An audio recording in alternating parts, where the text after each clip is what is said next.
Of course, I have Nema, Diana, and the king of radio. Today we are diving into something a little bit sensitive.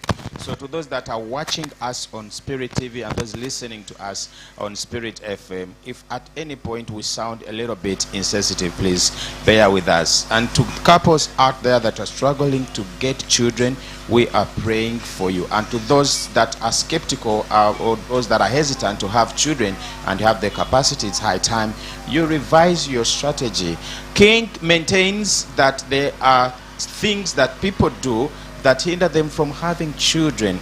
And of course, where do we get all this? We have a background of infertility rate that has been registered in Uganda, as many people, couples and single people, struggling to get children to no avail. So trying to get deeper into what exactly is the problem. King of radio and Nema, Diana. King, before we went for the break, you were trying to probably tell us some of the reasons as to why people are not having children. Among the reasons you've given us, one, bride price should be lowered because it's scaring away people from getting married. The education is too much for girl child. Well, it's good. The girl child has been emancipated so much. Too much. King has given some of very important views about infertility, but I would also like to go the other direction of why we end up being infertile. You know that there is such a thing as secondary infertility. Secondary you have infertility. never given birth before, yeah, and now years have gone by, and then you cannot give birth again. What do you wow. Yeah. So as women, you talked about our clock. So there is a period of time when you are very ripe. You can give birth without any health complications. You don't need C-section. You don't need any, like, you're very okay. For example, by the time I gave birth to my son, I was very young, I was 16 years of age. And so I was very fit to give birth. Now, as years go by for women, sometimes chances of giving birth get slimmer. Yeah, so between ages of 35, if you clock 35 and above, it's very complicated. You have to see a special gyne. You have to be taken. Monitoring. You're given supplementing vitamins that help you, help your body produce those very important vitamins or nutrients, for you to be able to sustain a pregnancy. Yeah. So there's so much that concerns health with us women when we get to age a little bit. So time is a very big factor. Very big in factor. Determining whether you'll be able to give birth or not. Now there is also these pills that you talked about. The more we take pills, the more things get complicated. I don't know what's in those pills, but trust me, it's as if they are targeted at us, especially Africans, from ceasing to get pregnant or to give birth. Yeah. Reproductive. They don't want us to multiply.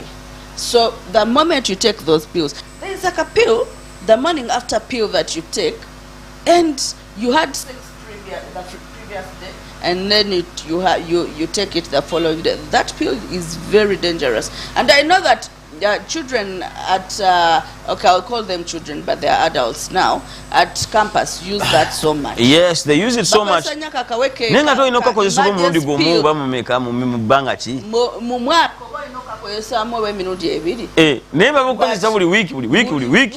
Banga basubula ne box omwana nga alina box mukaka alina ka box. So backup plan where you have to take every day. Trust me, those are very, very dangerous. They take every day? Yes. Like you take every day as a birth control measure? Yes. Every day you swallow? So those are very dangerous pills for us women, especially when you still have hope for you to give birth in the near future. So abana basinga bakomekera bafunye hormonal imbalance. Hormonal imbalance is a very big factor contributing to not being able to be in fact, it's one of the biggest contributor to infertility. And in fact, there is another disease. I think yakajja no kumulembe guno eda twagendanga mu ddwaliro, but after diagnosis they tell you that is typhoid, you have malaria, you have this and this, you have this and that, and this is the medication. So today I think to a bigger percentage, when you go to the hospital after the diagnosis, they tell you, you know what's paining you? No, or in an infection. Infection has become a disease. Infection. And a disease that does not have a name, it is called an infection. It's an infection. It's an infection. And doctors, I think it's one way, I think of running away from as too much explanation. Doctor, what is the problem? Infection. At campus tulina wetwabera ku campus ne balyoka bakupakira bya antibiotics tulina wetwabera ebyo nabyo tebikyankalanya system campus neba nga trend nga buli mwana alina abaana balina buli mwana wa bwala alina kanula muli mu season nga buli mwana wa bwala alina kanula anti kati abamu balina kanula because bateeka bakontrolingirako periods zaabwe bafuna eddagala eri controllinga periods obutabaluma mulimu abantu abalina naturally tough periods nga ziba goya nga bwatafuna ddagala kiralamu, but some of them ziri natural ziri bwezityo, but others are induced by these birth control methods, and that's how we end up having fibroids, cysts, ezo periods eziri very painful, blood flows eziri excessive, ezimu ziri triggered by some of these birth control pills abaana zebamira in the long run. Nezi altering a system zaabwe. Ideally buli muntu alina okubanga obulamu bwe buli clean nga Mukama yabukola nga system enengeri gyetambulamu nga yena nga nungi ng'eryoke nga yes zikuluma zikuletera naye nga si nnyo to the extreme of even nga abaana bali in periods. Back then nze nalabanga like most of the girls abakuzeekuzemu nga ffe tukyali bato, they would give them these local herbs instead of hunting. You know, ngabamuwa kamunye, hot kamunye, and they drink, and you know the tubes get cleared. But these days, the things that we consume, baby, let's have blocked tubes. Then ekirala abasinga kye batamanyi. Olaba okweyerusa kuno. Okweyerusa tekulese infertility. Olutalo nga lugenda balu nene. Olutalo nga lugenda balu nene. Olutalo Masanyu. We don't have the infertility. Okweyerusa. Ozo buta sustaining olutalo. Njalusobola. Masanyu. Okweyerusa kwavudde mu kizigo. Okweyerusa katukira wakutaza. Kwavudde mu kizigo. Kuli musibanya bino IVF zibateekako manga gundi ezo empiso obukanula bateekako. Sibo kati beekuba mu musaayi omubiri ne gutandika zimulimu omwana gwenda bagumbanyi muddugavu naye wabe baddugavu buli omu muddugavu nange nyego nasange ne ngamba eyali omuddugavu wamyuka mulabye ku Instagram ne ngamba ng'alinga ekitangaala right ng'ameremenya bitya nga bo n'obweru mu family tebuliyo kumbe mulamu bulungi ng'ayisaamu ddagala ali mwerusa agenda ne batuula ne babateekako drip ng'eryerusa kati drip wekyusiza skin impigmentation yo pigmentation whatever it is byonna ebyo that one by the time it alters that, you want to tell me it has not altered your DNA and some of the systems? It telling has. You. And these are young girls of 20, 19, 18, 23, 24. N'ekibumba kidini yeri mu kusifutinga awo yeri mu kusunsulamu ojonoona. Let's talk to a Christian girl that is out there listening to us, and probably some are watching us on Spirit TV right now, because we are a Christian media house and we all Christians. As a seasoned Christian, as a father, as someone that has been there, and to Diana, what advice would you give to a Christian young girl? Because the word has projected its agenda, the word has taught us what to do, the word has probably led us on how we should go about our insecurities. How should a Christian girl watching us, more so in school or those in university, I must say, be on the right path? You're beautiful the way you are. There's nothing that beats Masanyu. that. You're original, totally fake.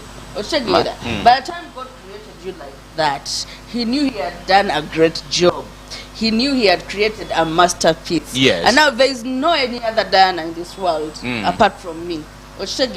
So if I do not love myself the way I am, I might never change. And even after changing, are you going to continue taking those tablets or taking those injections or using that Vaseline that you've bought for changing yourself? So I feel like embrace yourself and love yourself. Just Trust me, there are people that are looking for that very color. Nga yo obulamu bw'ekiroto kye nga ye musajja gyali anoonya kale yagamba mukama nansula ku mukazi gundi black beauty ayina kaskini aka black kyokka nga gwolyeyo okubuuta akaskini just lwakuba nti abantu tetwewabudde.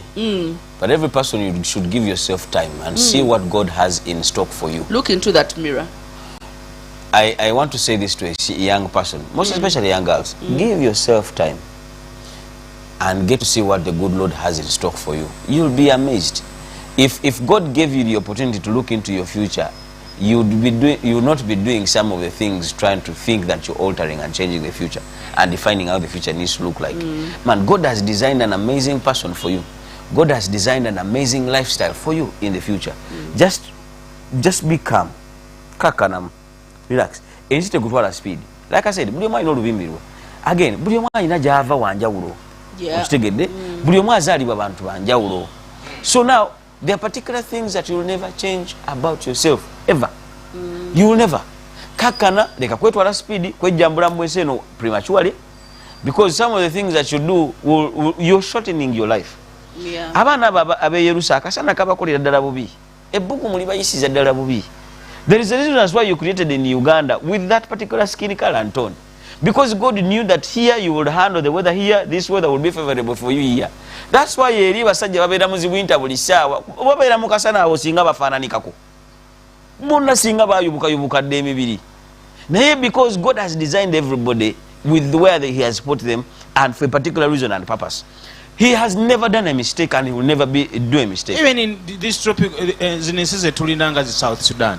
Akasana kabere perekete nenga God particularly designed them for yateekayo guy wa neve bulu yabateekayo ne wala neve bululu abwe ne skin color yabwe eri hadi eri kadi kowa nga balyoke nga akasana bajja kumalako nako weeyerusiza tukyali mu Uganda weeyeruse n'ogende mu winter king balekete